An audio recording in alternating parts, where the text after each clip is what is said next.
Welcome to the edition of Let's Play Farming Simulator 2013 on the Bayern Farm. Alright, we got a couple things going on today. First of all, we have a harvest to do. Here, let's go grab our... Oh goodness, let's go grab the cloths. And let's go fill it up while we're over here. So, in the last episode, I asked you guys and girls what we should do next, what should we head towards, or what should be the next thing, and a resounding yes was for the gravity wagon. A lot of people said the gravity wagon. What do we got? Texas long haul, or thanks long haul. I don't know why. I think I always say thanks long haul, but I'm pretty sure it's Texas long haul 21. He says go for the JM gravity wagon in green. What else we got here? Someone else suggested. Craft Farms, I think, said go for the gravity wagon as well. Difty suggests we go for the Fent soon. Anthony Couchman, maybe? Says Kane or Donnelly or the gravity wagon. And then he says maybe replace the Ford with the Bobcat, which is a pretty good idea, actually.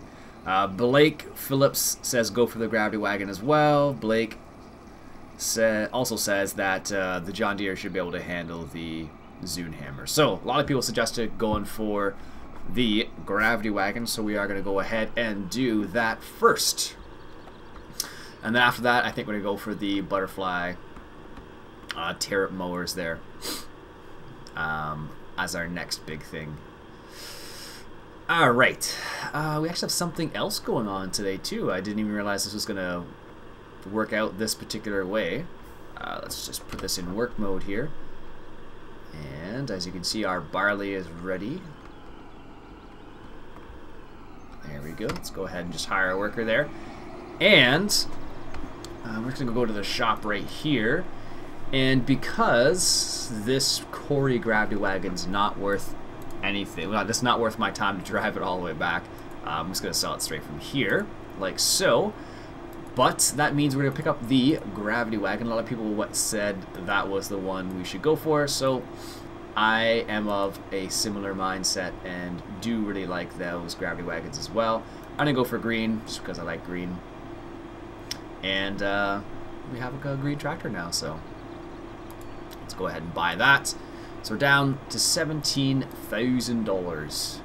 That's my fancy accent for the day. What do we got here? The John Deere. The John Deere is just, I just moved this seeder over here. I don't actually intend on using the John Deere with that. Release the handbrake. Alright, let's lower that first. There we go. I need to turn off the direction control thing. There we go. Perfect. So, wow, why is that lowered? Weird. That's a bit odd. Anyways, let's go grab the gravity wagon that we just picked up and reset, and set this guy up so he is ready to go. Perfect. There it is right there. Look at that. Green gravity wagon, green John Deere. Looks good to me. Alright, so what we're going to do is going to set this guy up, and the nice thing about this is he won't have to do as many trips, and this tractor is more than powerful enough to handle this this gravity wagon. This tractor is 280 horsepower, and this gravity wagon only needs 160 horsepower, so we are good. Whoops. Guess I cut that corner a little too close. That was an accident. Yes, I forget who made these gravity wagons. I want to say it's EuroDZN. Let me just check, actually. I think it was... Nope. Yeah, it was EuroDZN. There you go. So I actually have the JCB over there. That's made by the same guys. The EuroDZN made the JCB and these gravity wagons. So they put out some good stuff. They're actually the same guys who made the Bobcat, which we could actually get right now. But I think we're going to forego just for the moment. Grass windrow? No. We need this guy set up as... do we need straw? We probably do. It's M, I want to say. Yes, there we go. Let's set this guy up. Where are we here? Unload, unload, unload. 38 unload right there. There we go. Perfect. And let's set him up to the Lexion. Select manually. There we go. Perfect. So he's set up properly now. And that combine holds 9,600 liters. So we're gonna go ahead and capitalize on that using this nice new gravity wagon. Sweet, look at that. It's not 4-wheel drive anymore. Why is it not 4-wheel drive? Weird. All rads, left control.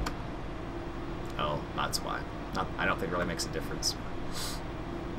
Perfect, look at that, beauty. The old one would have been full already. We would have had to do multiple runs already, but this guy, nope, he can deal with all of that. Sweet. So there's actually something else going on. Let me just hop out of here. Let's go walk in the wheat field here. There's actually something else going on. There's actually a great demand for pigs going on right now, which I did not expect at all, actually, which is pretty cool. And sugar beet starts in 3 days, and pig starts in 2 days, so I guess we did a really good job of with the pigs. I don't know. All right, so let's put this truck where it's supposed to be, which is not right here. And then we're gonna go deal with our pigs, because we can make some more money off of them. Let's just line this up. There we go. Perfect. And then we're gonna go. Are there pigs in the pig trailer? Looks like there are. Let's go. It looks like there's a few in the front of it, but I'm not sure if there are or not. So there's a great demand for pigs going on, and last time we were getting about more than 20,000. Yeah, there was one. Huh, that's funny. We were getting more than 20,000. Whoops, what's going on there? We were getting more than 20,000 per load from the pigs, so we're probably gonna make a good little chunk of change here, because they're selling for 400, I think it said. Oops. 493 a pig, it looks like. So we got just under 2 loads here, so we're gonna go ahead and capitalize on that. Let's set it to driver helper. There we go. Perfect. So I'm not sure how much money we're gonna get from this, but it actually may be enough. It may be enough to get the butterfly mowers this episode too. And a couple people suggested I get that, and a couple people suggested I go and do corn as well. Actually, Craft Farms was like, "Yeah, you should definitely get into corn," and he also suggested I also said that I probably should have gotten into corn when there was a great demand. Yeah, I agree. I just yep, I just messed that one up a little bit. That's all it boils down to. Can't say much about that. All right, how's he doing? He's doing well. Perfect, 11,000. Good. This is good. So the other nice thing about having 2 big tractors like this one's a 280 horsepower tractor, and the other JCB is a 300 horsepower tractor. So basically what we can do now is I could theoretically have this guy unloading that field with the combine, and then having the other tractor seeding theoretically, or the other possibility could be fertilizing as well. Sweet. So I wonder how much. I'm just curious how much we're gonna make from our pigs. So let's just take a quick peek here. Not sprayers, not manure spreaders, mowers. So we're gonna need about $44,000, and I'm pretty sure we're gonna make that from our pigs in one run, I expect. Something pretty close to that at least. And we also need to sell our old mower as well. So that's something to keep in mind as well.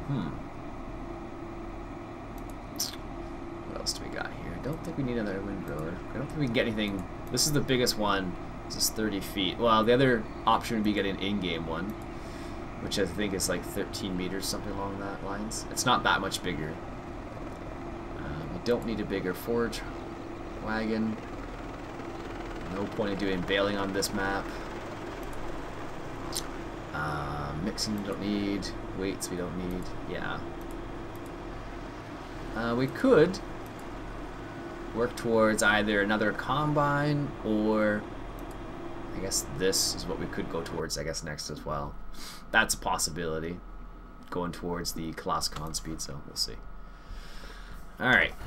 He's doing a run here. Perfect. So we're going to go tag along and see how much money we get from this guy here. So we got 76 pigs left. And we're going to go ahead and sell them all because they just replenish themselves like there's no tomorrow. Which is good for us. This is the nice Sunday drive with this truck. I don't know. I think I set the maximum speed pretty low, just because I don't want it bouncing all over the place when it's doing course play stuff. So by doing that, it allows me to have them go where it's supposed to go. Basically, is what it boils down to. Now, it was a really interesting article today, not today, a while ago now, but it's still an interesting article regardless. Anyways, the article is about a group of farmers getting together, and basically what it boiled down to was pooling their money together in order to buy larger equipment, which is kind of an interesting idea actually, because with the price of equipment these days, it makes a lot of sense to be able to pool your money together with other farmers in order to buy some of the large equipment. So you can be as efficient as possible. Now they had a pretty cool little system set up in the sense that they were able to basically, if you wanted to make a down payment on a vehicle, you could, and then wow, really getting that much money from these pigs? Holy macaroni! That was like over 40,000. That was like 50 grand for those pigs. Wow. I guess that makes sense considering it was 100 pigs and they're at 490. Anyways, that is awesome. So we can definitely buy the mowers now. We might be able to buy the mowers and the corn cutter. Anyways, like I was saying, so these farmers pool their money together, and the way it works is like if you put a down payment, if you choose to put money towards a down payment, you would be able to. Where's my other? I guess I could use the JCB. You could. What button is it? Attach PTO. It's V. So they were able to do, basically they pool their money together and get a vehicle or a piece of machinery they wanted to, and that basically meant they had part of the ownership of that vehicle. So when it was sold off, they would get a portion of the money back, which is pretty darn cool if you ask me. Yeah, it's over here. So they were able to pool their money together and do that kind of stuff. So I think they were, in the end, in the article, they were saying about 20, I think it was about 27 farmers pooled their money together in order to buy pieces of equipment. So, for example, they were able to buy, let's say, a new fertilizer spreader or a new combine or stuff like that. Because let's put this into perspective. A new combine is like, just a new combine, anywhere from like, let's say $250,000 to $500,000. And if you're a single person trying to purchase that type of machinery, you either have an enormous operation or you've been farming for a really long time, in the sense that it was your father's farm or your mother's farm or whatever. It was passed down to you. And then because it was passed down to you, the mortgage was paid off, for example, and you have a little bit more play money than a farmer who bought their farm, straight up when they started farming. So it basically allows them to have access to things they wouldn't normally have access to, which I think is fantastic. I don't know how many farmers in Canada do that. This particular article was talking about Canadian farmers, but I don't know how many in general do that sort of thing. But I definitely think it's something more farmers should think about doing, because it's a smart way of getting some of those big pieces of equipment. Now, you do have to have certain stipulations in place for things like, what happens if situations, basically. And there definitely were those in that situation, but I don't know what they were offhand. They did mention some of them, but I can't remember them, honestly, so. Alright. That would be even cooler if they're on sale, but they're not. So let's buy the butterfly mower, this one, and this one. Perfect. And I'm just going to reset them because I have the weight on the front, basically. That's what it boils down to. Alright, perfect. So they're sent back to the farm, so we're going to go ahead and drive back there, and now we can use our new mower to mow some grass. Which will actually make us a lot more efficient, because that means we won't have to go back and windrow it, and it also means a lot less passes as well. It also means we can start using that backfield as well, and we can use that for grass or hay, which is going to be sweet actually. So we actually still have $28,000. That's awesome. Oh my goodness. That is super cool. Alright, let me just... This guy's just going to wait here unless I don't tell him to go. JCB. There we go. Perfect. So, because this mower is larger than what we had before... thought I made a mistake there for a second. That's why I kind of stopped saying something. Because this is a lot larger than before, we are going to have to set up a new course for it. Which is fine. Oh, there we go. Which is fine, because we are going to be a lot more efficient using this than we were with the other mower, which is excellent. Although we have kind of made our front loader a little obsolete at the moment, because we basically used it for mowing and for windrowing at the moment. So, yeah, that has kind of put a little bit of a dent on that. A little bit, not much. Alright, so let's, I think it's X. Yes, there it is, perfect. And we want to take this out of transportation mode. Alright, so we have grass outline. Where is that? Down the bottom. So let's delete grass mow, load grass outline, and the working width is definitely not that big. It is 8 point... Let's try 8.8 meters. That should be big enough. Because it's actually 9 meters wide, so let's try 8.8. So there's a little bit of overlap. Let's say starting at the northwest corner, northeast corner, heading west, I think it was. Return to first point. No. Headland after generate course. Let's just see where he goes, because I remember there being something strange about directions and whatnot. Okay, he starts up here. Perfect. That's good. I can live with that. So let's just save this as grass mow version 2, just so I know it's not the other version. And let's turn these mowers on. Actually, we need to lower them first. Let's lower the front one there. Or not. Oh, it's this. I always forget which button it is. And go to first point. Let's close this. And let's turn these bad boys on.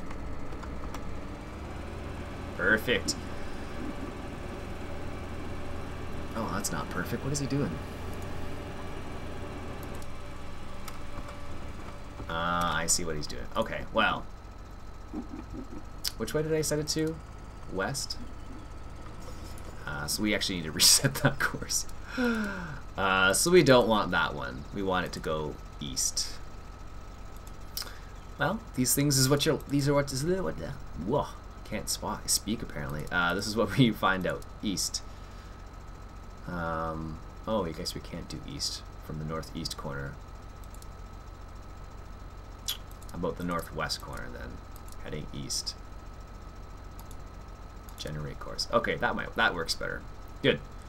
And let's save that once again as grass mow version 3. This is why I put versions, just so it helps me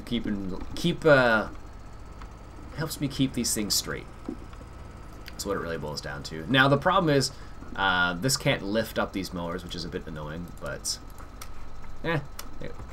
it'll get the job done. Alright. So we're going to let that guy do his thing. So as you can see, the nice thing is it puts it straight into a windrow already, so we don't have to worry about that. And it doesn't turn them off. See this going straight? Yes. Doesn't turn them off, doesn't lift them up, unfortunately, either, but it works. It looks like it's going to work out well, so I'm not too worried about it. Perfect. Look at these guys go. Sweet. This seems a lot more efficient this time around with this gravity wagon because I don't think it doesn't. I don't remember it being this quick, but he must be doing a good job. All right, our Kenworth is done. We don't have any pigs left, but we managed to make $87,000 just from pigs. Apparently, I just drove through the tree there. Whoops. $87,000 from pigs. So we actually still have enough money to do a little bit of shopping. It's funny. This is the game where I get to do a little bit of shopping. But in real life, I'm not a big shopper. Go figure. Alright, so do we need the Ford for anything else? Let's just think about this for a moment. I honestly don't think we do. Yes, actually, well, I'm going to go replace the Ford. Basically, is what it boils down to. I'm going to use the Bobcat because the Bobcat is a little bit more effective when it comes to using the conveyor belt. Because I basically use this. Yeah, I basically use this only for the conveyor belt, most of the time at least. Let's just drive down here, keep an eye on how he's doing. Did he get down here? No. I wonder if he's stuck or something. I set him up so he does a headland at the end, just because anything that it mucks up around the edges, he can basically clean up with the last headland, basically. So, all right, our Ford, you have served us well, but we need a smaller, more compact front loader type vehicle, and you're not it. We're gonna go ahead and get the Bobcat right now. It's my favorite little piece of machinery for using the conveyor belt with. It's nice and small, which is nice. So when you need to adjust certain things, it works a lot better than the Ford did. It still does work. I'm not saying the Ford didn't work, because it did a pretty darn good job for a long time in this season. Well, this would be episode 31, I guess, and it did. It worked fantastically. I guess that would be in that situation. All right, Bobcat. Ooh, it's $21,000. Why did I think it was 16 and not 21? I don't know. All right, let's buy the Bobcat and reset that, and basically we can leave the Bobcat. He's doing well. He's doing well. Ah, look at that. Nice. So much quicker. All right, let's hop in the Bobcat. And let's move it out of the way, because that's going to be in the way, I'm sure of that. Let's put it in a group as well. Here we go. Group 10, which is 0. Perfect. This thing is a bit funny to use if you've never used it before, but the steering is a bit strange. And I think you can actually put it into high gear, so you can decrease or increase your engine speed. So I think it's what it means is increase or decrease the RPM, so in order to make things easier or more difficult for you. So, well, not really, but it does make it a little bit more difficult at times. Let's just say that. I forget who suggested this. Someone suggested that I put the seater here, and you know who you are. Thank you. I don't know why I didn't think of putting it there before. Yeah, I don't know why, because it fits perfectly in there. So thank you. Person who suggested that. I'm sorry, I can't remember your name. Excellent. Look at this. We don't need him. We still have $55,000. We could technically get the corn header still. Wow. We made a lot of money this episode. We haven't even sold any of our harvest yet either. That's fantastic.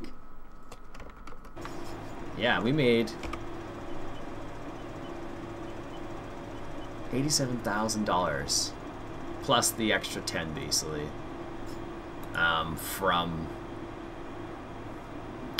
selling our Ford. Where's our John Deere? Oh, he's just unloading now. Perfect. Look at that. Nice. Should we get the corn header or not? Because we got the gravity wagon this episode, and we got the mower this episode, which is crazy. Now it's a question of whether or not we need the corn header. That would allow us to do corn, obviously, but there's no great demand coming for corn. Let's check sugar beets. No sugar beets, but pigs are coming up again, so we may be able to sell some more pigs.